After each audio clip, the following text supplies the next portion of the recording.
나이가 들수록 재혼을 하면 안 되는 이유는 딱 한 가지다. 상대도 나도 너무 약아졌다는 것이다. 이미 사랑도 해볼 만큼 해봤고 거기에 온 마음을 쏟아부었지만 결국에는 아무것도 아닌 것이 되어버렸고, 그래서 연애와 재혼은 더 이상 하고 싶은 무언가가 아니라 할 수 있음 좋고 아니래도 별 수 없는 것이 되어버린다.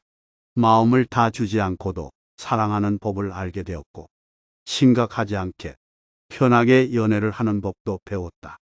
그래서 설사 마음에 드는 누군가를 발견한다 하더라도 크게 동요하지 않는다. 다행스럽게 연애를 할 수 있으면 좋겠지만, 그렇지 않고 스쳐 지나간다 하더라도 금방 잊을 수 있다는 걸 알기 때문이다. 너 아니면 안 될 것 같은 사람도 별로 없고, 너 아닌 다른 누군가가 이 자리에 있어도 상관이 없다. 그냥 연애를 하고 있고, 그래서 누군가가 내 옆에 있으면 그만이다. 닳고 다른 마음에 더 이상 순수한 열정 같은 건 없다. 그냥 욕망이 있고 욕망의 분출만 존재한다. 마치 교통사고처럼 어쩔 수 없이 쿵 하고 다가오는 연인은 기대도 하지 않는다. 이쪽에서 적당한 신호를 보내고 저쪽에서 그에 적합한 반응만 보인다면 그날로도 바로 연인이 될 수 있다. 밀지도 당기지도 않는다. 그것마저 귀찮기 때문이다. 그것 말고도 해야 할 일, 신경 써야 할 것이 태산이다. 연애 같은 것에 마음을 빼앗기기에는 너무 많은 걸 알고 있다. 벼르고 벼르다가 겨우 하는 고백 대신 그냥 한번 떠본다. 떠지면 좋은 거고 떠지지 않는다 해도 별로 창피할 것 없는 정도의 시도만 한다.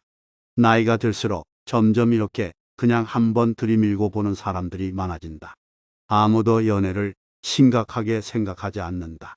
연애가 미칠 역량은 이미 정해져 있다. 그것 이상은 허락하지 않는다. 왜냐면 다치고 싶지도 않고 마음을 쓰고 싶지도 않으니까. 20대, 30대의 사랑이 라면 끓이기라면 40대를 넘어선 사랑은 컵라면 끓이기다. 아무도 3분을 넘겨서 뚜껑을 열지 않는다.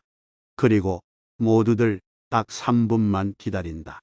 그 3분어치의 노력, 딱 그 정도만 한다. 나를 사랑하느냐는 질문 같은 건 정말 받고 싶지 않지만, 만약 상대가 그런 질문을 하면 이렇게 답한다.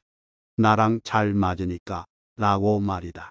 하지만 뭐가 어떻게 잘 맞는지는 끝내 설명하지 못한다. 왜냐면 자신도 모르니까. 그 대신 만나면 편하고 좋잖아와 같은 애매한 말을 덧붙인다. 예전에는 오랫동안 노력해야 했던 일들이 이제는 한순간에 다 이루어진다. 사랑하는 사람이라기보다는 그냥 옆에 있는 사람. 요즘 만나는 사람이라는 말이 서로에게 더 잘 어울린다. 헤어질 때도 눈물 콧물 다 짜내는 대신 그냥 어느 날 갑자기 멀어진다. 연락이 뜸하기 시작하면 그 신호를 대번에 알아차려야 한다. 그렇지 못하고 왜 그러냐고 묻기 시작하면 나이가 몇인데 순진 한 척 하냐고 말한다. 우리는 약을 만큼 약았고 또 다를 만큼 달았다. 그래서 연애도 약았고 달았다. 그리고 매우 손쉬워져 버렸다. 이제 아무도 제대로 된 그리고 어려운 연애는 하지 않으려고 한다. 그러면서 외로운 건 참지 못한다. 사랑한다는 말도 아무 마음 없이 참 잘도 하게 되어버렸다. 왜냐면 사랑이 아무것도 아니라고 생각하게 되었기 때문이다. 사랑. 살면서 겪는 그 수많은 일들 중 정말 별거 아닌 일. 그런데 그런 사랑을 해서 그리고 그렇게 재혼을 해서 우리는 얼마나 행복한 것일까. 쉽게 내뱉는 만큼 쉽게 주워 담을 수 있고 아닌가 싶으면 금방 뒤돌아설 수 있는 그게 사랑이 맡기는 하나.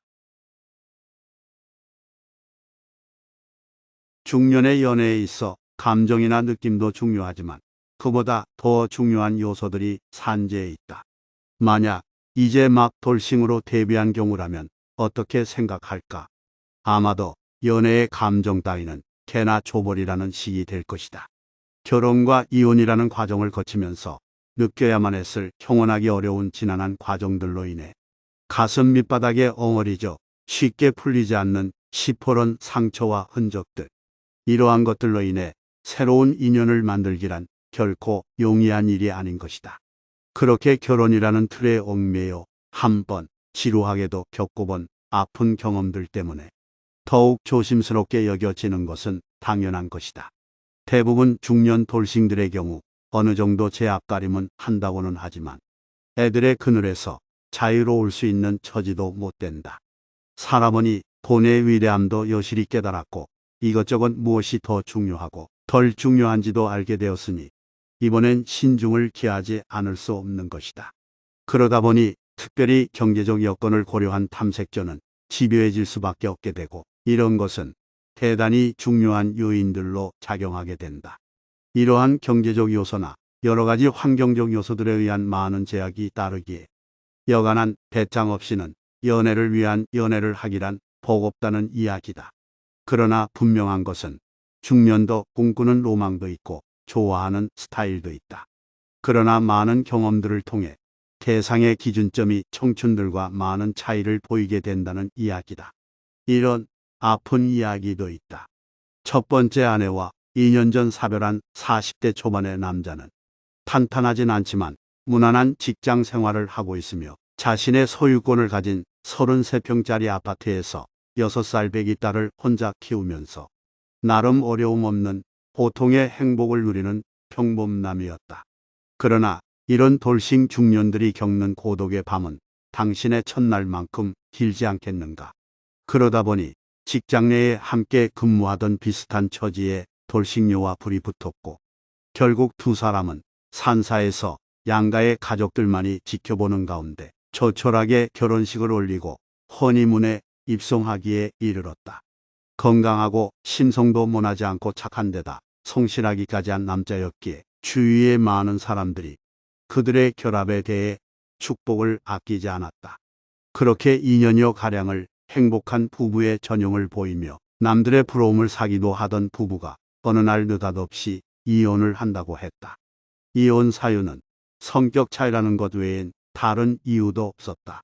남자는 그녀를 이미 깊이 사랑하게 돼버렸고 이혼만은 안 된다며 떠나려는 그녀에게 매달려 애원해 보지만 그녀는 냉정했고 두 사람은 결국 이혼 서류를 정리하고 말았다. 그런데 문제는 다음부터였다. 결혼 후 1년 남짓 지난 어느 날 남자는 그녀를 너무 사랑한 나머지 자기 소유의 아파트를 그녀의 명의로 이전을 해준 상태였던 것이다.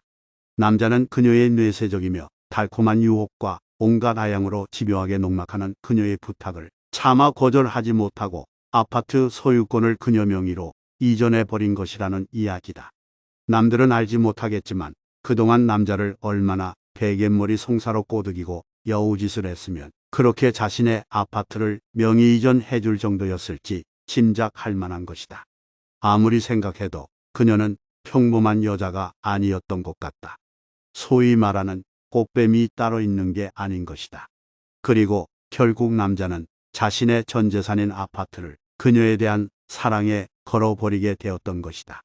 그렇게 사랑하고 믿었던 그녀였건만 아파트 명의 이전 이후부터 하루가 다르게 싸늘해져가고 밤늦게 귀가하는 일도 많아졌다. 모든 게 하루가 다르게 몰라볼 정도로 돌변하더니 2년차 접어들던 어느 날 급기야 이혼 서류까지 내밀며 이혼을 요구한 것이다.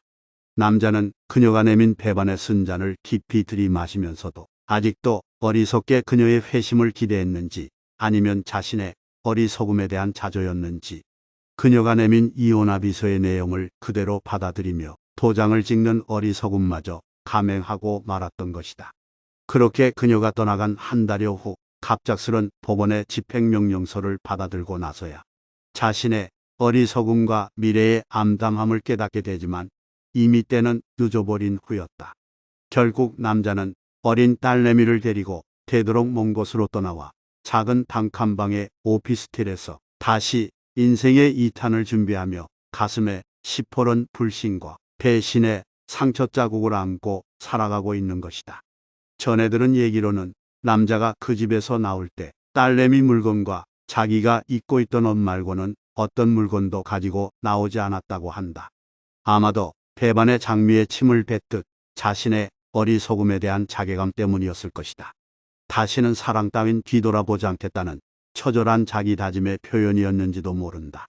우리는 위의 사례에서 무엇을 느끼게 되는가? 남자의 어리석음인가? 여자의 교활함인가? 거짓사랑의 처절함인가? 무력의 패착에 대한 분노인가? 그 무엇보다 소중한 것, 바로 인간에 대한 믿음을 남자는 잃어버린 것이다. 그렇게 힘들게 살아가고 있다는 것 이후의 상황에 대해서는 소식을 아는 게 없다. 그 남자도 남자들 속에서 아무렇지 않은 모습을 보이며 살아가고 있을 것이다. 애써 아무렇지 않은 듯 살아가고 있을 것이다 라는 표현이 옳은 것 같다. 사람들은 이런저런 많은 사연들을 간직한 채 살아가고 있다. 자신의 가슴에 깊이 묻어둔 생채기를 남들이 알 수는 없다. 위의 사례처럼 극단적인 경우는 아니겠지만 이렇게 한번 뼈저린 상처를 가진 사람이 어디 한둘이겠는가. 긴 세월 속에 이런저런 상처를 가지며 급기야 돌싱으로 돌아온 사람들이 쉽게 사랑의 감정을 가지기란 쉬운 것은 아닐 것이다. 그러나 사랑의 상처는 사랑으로 치유해야 하고 불신의 상처는 믿음으로 치유해야 하는 것. 이러한 깊은 상처보다도 더 무서운 것은 고독이라는 놈이다. 돌싱들에게 있어 시간이 흐르면 상처의 아픔은 희미해지는 반면 고독은 진해지게 되는 법이다. 다시는 뒤돌아보지 않겠다고 침뱉은 곳을 향해 눈을 돌리지 않을 수 없도록 하는 것이 바로 고독이라는 놈이 아니겠는가. 그러나 이번엔 못 모르던 청춘 시절과는 다르다. 사람은 돈의 위대함도 여실히 깨달았고 이것저것 무엇이 더 중요하고 덜 중요한지도 알게 되었으니 이번엔 신중을 기하지 않을 수 없는 것이다. 그래서 중년의 연애는 연애를 위한 연애를 하기란 쉽지 않은 것이다. 그러나 이런 것들을 극복하고 충분히 검토하고 많은 부분들을 고려했음에도 다시 찾아온 사랑을 잡지 않을 수 없다고 마음을 굳혔다면 중년의 연애는 더없이 아름답고 성숙한 사랑으로 연결될 수도 있을 것이다.